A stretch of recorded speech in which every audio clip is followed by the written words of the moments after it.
What's up, guys?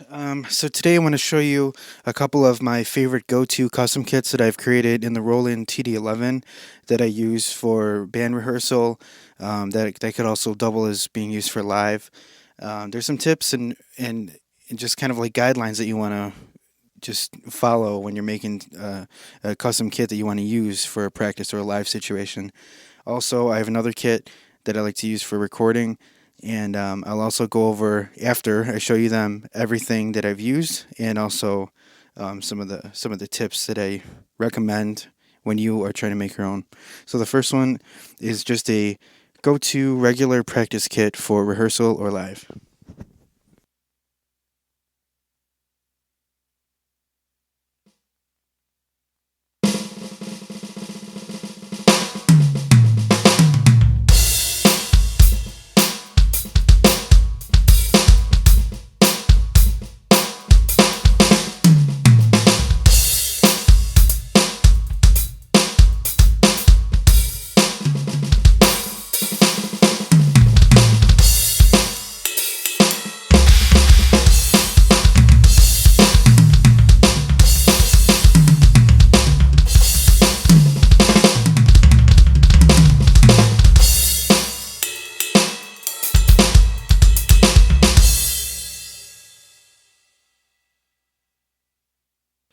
And the next one is what I like to use for recording. It's a very big sounding drum set. It's really fun to play on.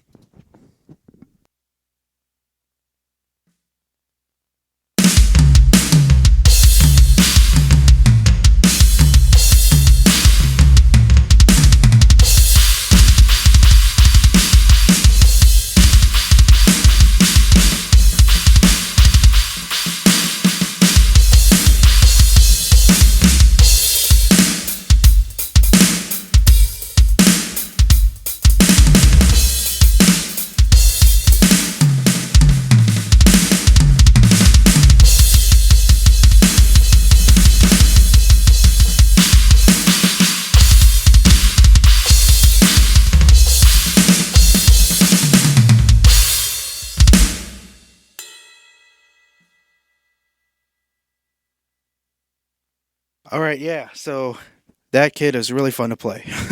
So I guess going back to the first one, I'll just tell you what I'm using and the levels, and then I'll also explain why. Sorry for my dogs. They're playing in here. Anyway, okay, so for this one, the bass drum is solid maple K. The snare is vintage maple. And the toms are all maple 10, 12, 16.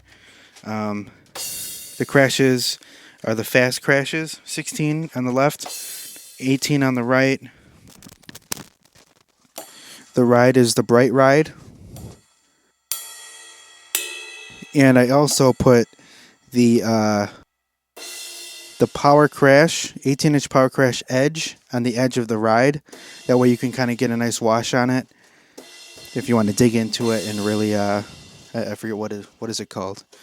What is it called? Wash. Yeah, right? Washing on the ride. So the hi-hat is just, I think there's only one hi-hat, to be honest. Custom hi-hat. The China, although I don't know if you have an extra cymbal, I just used a 20-inch heavy China. Now going over the levels, here's where we're going to get into the things that you're going to want to look at when you're wanting to use your custom kit live. Pretty much in general, when these modules come stock, the cymbals are all way too loud. So in general, my crash levels are all my crashes are at 65 on the volume. The hi-hat is at 46. The ride is at 62, and that edge crash, the crash that I put on the edge is at 55.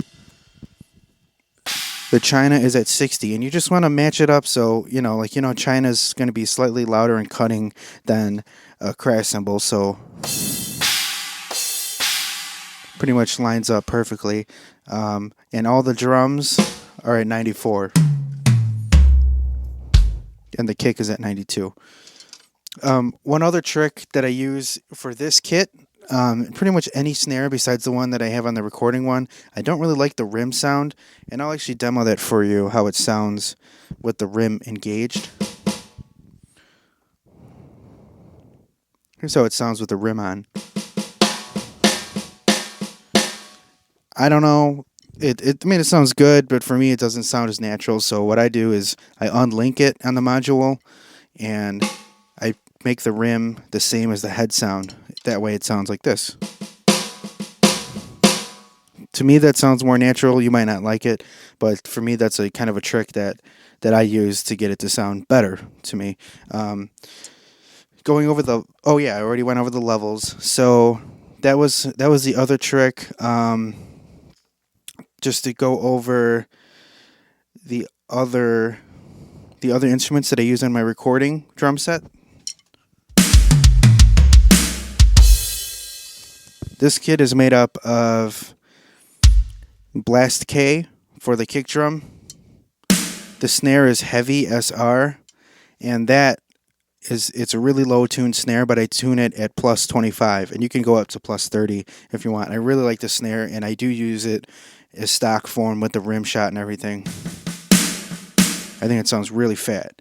The toms are going to be all maple, 10, 12, and 16, but I've tuned all of them down -15 and added muffling at 30 on all the toms. The kick also has the muffling at 20. The cymbals are the same as the other ones, the fast crashes, but they're tuned down -5. The ride is the same ride, I believe the same ride and edge. The hi-hat is the same as the other one, 46 level. Again, the leveling on the cymbals you're going to want to cut a lot of. Also, a trick on the hi-hat that I like to use, for some reason on these Roland kits, the hi-hats are really piercing and they have a lot of stick attack that doesn't sound that natural to me. So I turn the tone color down on the hi-hat to -15. Also, in the settings, sorry, I'm kind of moving fast here. The settings, when I go into like pad settings, and then you hit the hi-hat, you go into basic, you want to put it, in general, every pad pretty much, I put the sensitivity at 6. It might be different for you, but when you hit the pad, you don't want it to peak out. Like, it only peaks for me when I'm hitting really hard. You'll hear this like on the tom. Hear that when it gets like really right there, and you want the hard hit to be only when you're playing hard. You don't want it to be all like that. So in general, I cut the sensitivity on every pad down 1 notch. Also, the curves for the hi-hat especially and the ride, the hi-hat I put at expression 2 because the top of it was really loud before. It was all like this when I just touched it. So I would definitely recommend that. And for some reason, that's like a Roland hi-hat thing. The top is really, but the edge is still loud. I mean, to me, that sounds more like a natural hi-hat sound. Also on the ride, that's expression 1. And on the snare, I also changed that to expression 1. So the ghost notes are really quiet if you want them to be, if you hit it really quiet. And when you hit really hard, it gets louder. So it's a little bit more natural of a dynamic range. The toms I left linear. Those seem to be fine. Same thing with the kick. So that's the other thing. The last thing that I want to go over is the difference between, one of the biggest differences between, I'm sure you heard, between the practice and the recording kit that I use is the ambience level. So the last part I want to talk about is ambience and EQ. In general, when you're going to use it live, you don't want to have so much reverb on it. And especially in a live scenario, but even in a practice scenario, you don't want as much live because the room is going to have its own reverb. It's going to have its own ambience, and it's just going to sound extra muddy if you have a lot of reverb on it. So I'm on my practice kit. I have studio. I have it on studio, and the shape is the decay. I have that at 100, so that's fine. but the level of the reverb or the ambience is at 60, and you could even cut that down to 50 if you wanted. Live, the engineer will thank you for this because although it sounds good in your headphones, that doesn't always translate live well, because when you have reverb coming through the speakers, that's just going to make you sound muddy pretty much.